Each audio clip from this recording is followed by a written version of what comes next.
Allora, volevo chiedere appunto a Vittoria De Lutis per quanto riguarda i contenuti del vostro insegnamento, del vostro relazionarsi con i giovani e nelle scuole, cosa riguardano soprattutto? Perché voi ci siete comunque nelle scuole o ritornerete, insomma, se avete dovuto avere anche voi un periodo di sospensione o così auspicate.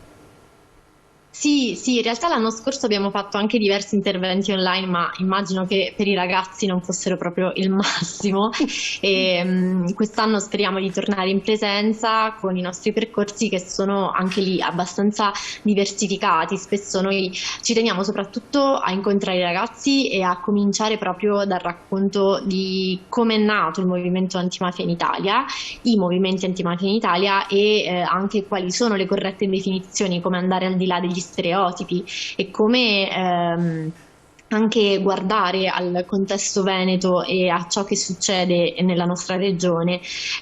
Poi spesso parliamo con loro di ambiente, chiediamo anche ai ragazzi quali sono gli argomenti che più li interessano. Spesso per esempio ci fanno domande sulle sostanze stupefacenti, sul traffico, sul narcotraffico e insomma temi anche caldi proprio per i ragazzi. E quindi i nostri percorsi sono poi spesso volti a raccontare quali sono state le maggiori inchieste che hanno riguardato questa regione, a partire poi ovviamente dalla mafia del Brenta, che è stata una mafia autoctona che si è formata proprio qui e che insomma ha avuto una grande rilevanza nella storia di questa regione.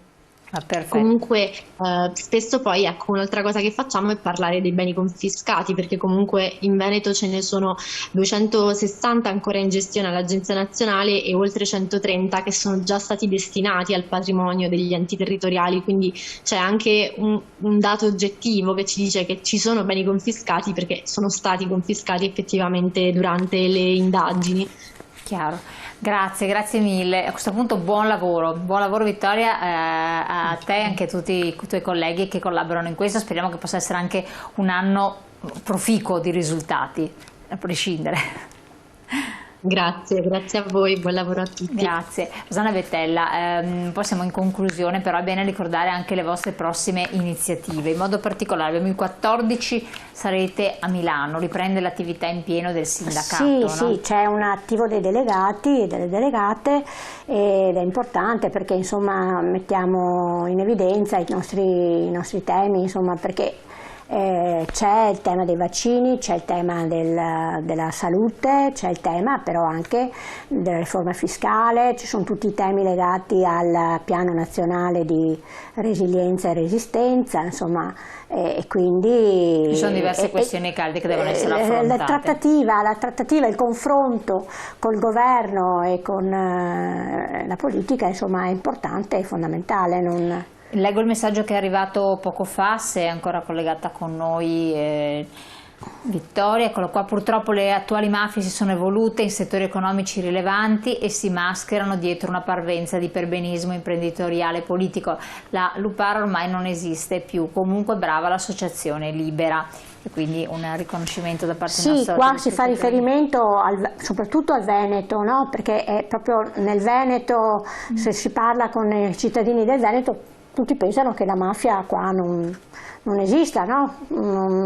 E invece i dati di questi anni e appunto le operazioni della DIA, insomma della giustizia e i processi che si stanno ancora celebrando dimostrano che altro che cioè, è come, proprio perché siamo un territorio ricco, no? Siamo un territorio in cui si può fare business, no?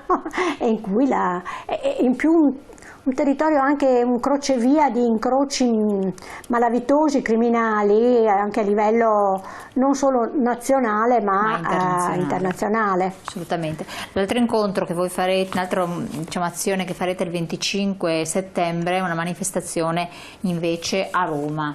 Sì, questa è una manifestazione importante delle donne, era partita come l'Assemblea della Magnolia, in cui sono rappresentate tutta una serie di associazioni delle donne e anche la CGIL, le donne della CGIL, dello SPI.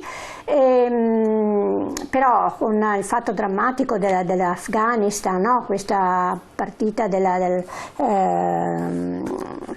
Stati Uniti, l'abbandono degli Stati Uniti dell'Afghanistan e la presa del potere da parte dei talebani, no? Il ritorno al potere dei talebani, eccetera, fa sì che questa manifestazione sarà anche un momento di forte solidarietà, vuole essere con le donne afghane che veramente si vedono riportare indietro no, nella loro battaglia per i diritti che avevano conquistato comunque in questi anni in cui c'erano i contingenti sia degli Stati Uniti che degli altri paesi in quella fragilissima democrazia, e infatti è andata come è andata, no? E poi comunque la vostra azione è sempre contro la violenza nei confronti delle donne, i femminicidi. Allora la manifestazione è partita perché noi volevamo sottolineare soprattutto che proprio nel piano nazionale di PNRR, no, che a parole si dice che i temi delle donne sono in primo piano e trasversali a tutte le politiche, ecco, non vogliamo che restino solo parole, ma vogliamo che siano fatti concreti, e quindi è bene ribadirlo.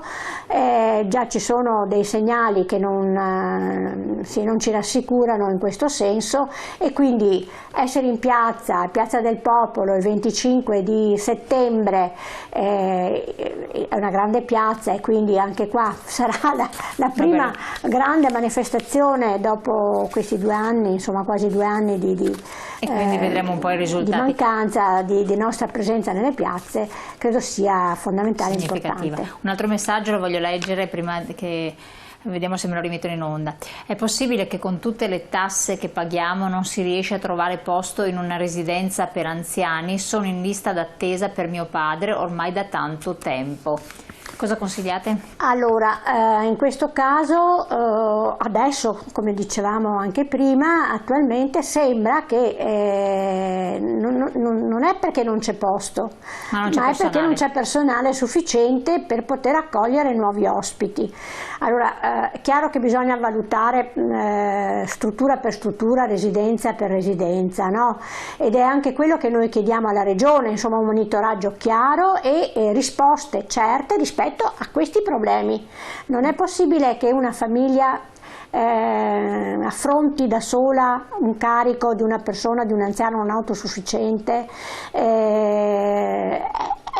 Davvero distrugge l'armonia familiare, mette a dura prova veramente la tenuta psicologica, fisica, no? Dei familiari di chi segue la persona non autosufficiente, e quindi ci vogliono risposte, bisogna trovarle le risposte. Noi siamo disposti a confrontarci con la Regione e anche a livello nazionale con il governo. Però il governo adesso è nell'ottica di ampliare sempre più e quindi ridurre la disponibilità delle case di riposo, ma ampliare sempre più la domiciliarità, la residenzialità a casa con interventi di vario genere. Allora, diciamo non è che il governo vuole ridurre le case di riposo, ecco, diciamo che c'è una parte di opinione pubblica, ma adesso mi viene in mente Monsignor Paglia, che fa parte della commissione proprio per la non autosufficienza, no, eccetera, che dice di stare a casa. Appunto, ma detta così noi la prima risposta che dico non è possibile e non è giusto, insomma, no? Per questo che noi abbiamo presentato una proposta, quindi c'è bisogno di esaminarla come organizzazioni sindacali, per cui sulla non autosufficienza noi vogliamo un confronto vero col governo e risposte chiare da dare ai familiari e alle persone che hanno questo problema. slogan o battute, insomma dire che si chiudono le case di riposo, intanto metti in allarme le persone, perché ripeto, la risposta deve essere data sulla base del bisogno. No, ma poi soprattutto in proiezione futura e del contesto in cui vive la persona non sì, autosufficiente. assolutamente. Per cui non tutto si risolve a casa.